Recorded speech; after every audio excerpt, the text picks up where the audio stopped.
आज मुसलमानों का महत्वपूर्ण धार्मिक दिन मुहर्रम की 10वीं तारीख यानी यौम आशूरा है। इस दिन इस्लाम में रोज़ा रखने, इबादत करने और करबला के शहीदों को खासकर हजरत इमाम हुसैन की कुर्बानी को याद करने का विशेष महत्व बताया गया है। वहीं इस मौके पर कुछ ऐसे गलत रिवाज भी देखने को मिलते हैं जिन्हें इस्लाम की शिक्षाओं के खिलाफ माना जाता है। आखिर यौम आशूरा की असल अहमियत क्या है और किन बातों से बचना चाहिए, इस पर अहम जानकारी दे रहे हैं कठौरा स्थित उमर मस्जिद के इमाम मौलाना जामिन नदवी। उनसे हमारी बातचीत हुई, आइए सुनते हैं उनका महत्वपूर्ण बयान। मौलाना साहब, आज 10वीं मुहर्रम है जिसको यौम आशूरा भी कहते हैं, इसकी क्या फजीलत है और जो ये आज के दौर में ताजियादारी आम है जिस पे बहुत लोगों के दूसरी राय है, तो उस पर थोड़ा सा आप अपना बयान दें। देखें, अल्हम्दुलिल्लाह रब्बिल आलमीन, अल्लाहुम्मा सल्ली अला मुहम्मद। देखिए, एक बात देखना और उसमें मालूम करना ज़रूरी है कि शरीयत ने हर चीज़ की जो है हदें मुकर्रर कर दी हैं और हर चीज़ में जनाब रसूलुल्लाह सल्लल्लाहु अलैहि वसल्लम को नमूना बनाया है। हर अमल में आपका तरीक़ा मौजूद है और आप हर अमल में नमूना उसवा हैं। लिहाजा हमें मुहर्रम के बारे में भी ये चीज़ देखनी चाहिए कि नबी सल्लल्लाहु अलैहि वसल्लम का इसमें क्या हुक्म है और हदीस शरीफ में क्या इस बारे में कहा गया है। वैसे आमतौर पर हदीस शरीफ में ये बात आती है कि 9 और 10 तारीख को रोज़ा रखा जाए। रमज़ान के रोज़े के बाद सबसे बड़ी जो फजीलत है इस रोज़े की है।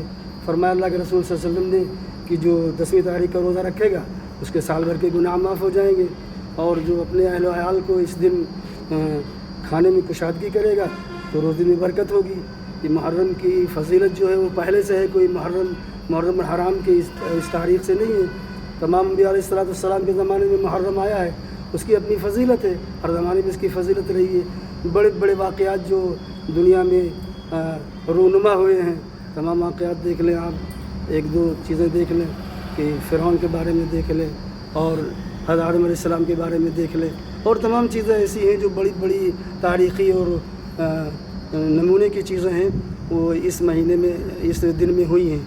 लिहाजा मुहर्रम के महीने में जो 10वीं तारीख को जो खुराफात लोग करते हैं, जो समझते नहीं दीन को, कि उसके अंदर आलम रखते हैं, ताज़िया रखते हैं, मरसिया पढ़ते हैं, ताज़िया रखते हैं, ये सब बुत परस्ती है और ये जायज़ नहीं है, किसी हाल में भी जायज़ नहीं है और ना इसमें तावील की कोई गुंजाइश है।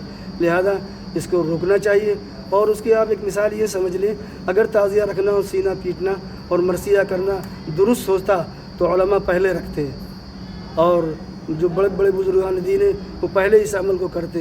लिहाजा ये शरीयत का अमल नहीं है, उन्होंने नबी सल्लल्लाहु अलैहि वसल्लम का अमल है, ये शरीयत से बाहर की चीज़ है। चैनल के माध्यम से क्या अपील करना चाहेंगे लोगों से? हम लोगों से ये अपील करना चाहते हैं कि मुहर्रम के सिलसिले में आप कुरान और हदीस के रोशनी में मुहर्रम मनाएं और देखें कि अल्लाह उसके रसूल सल्लल्लाहु अलैहि वसल्लम ने मुहर्रम के महीने में क्या चीज़ करने को कहा है। हज़रत इमाम हुसैन की शहादत जो है उसको लोग गम मनाते हैं। हज़रत इमाम हुसैन की शहादत कोई गम की चीज़ नहीं है, शहादत तो खुशी की चीज़ होती है कि आप हज़रत इमाम हसनैन और करीमैन ने, जिनकी फ़ज़ाइल बहुत सारे हैं, कोई बयान नहीं कर सकता है, कि अल्लाह के रसूल की दीन की हिफाजत की खातिर अपनी गर्दन को करबला के मैदान में कटा दी और जंगी हालात में भी नमाज नहीं छोड़ी।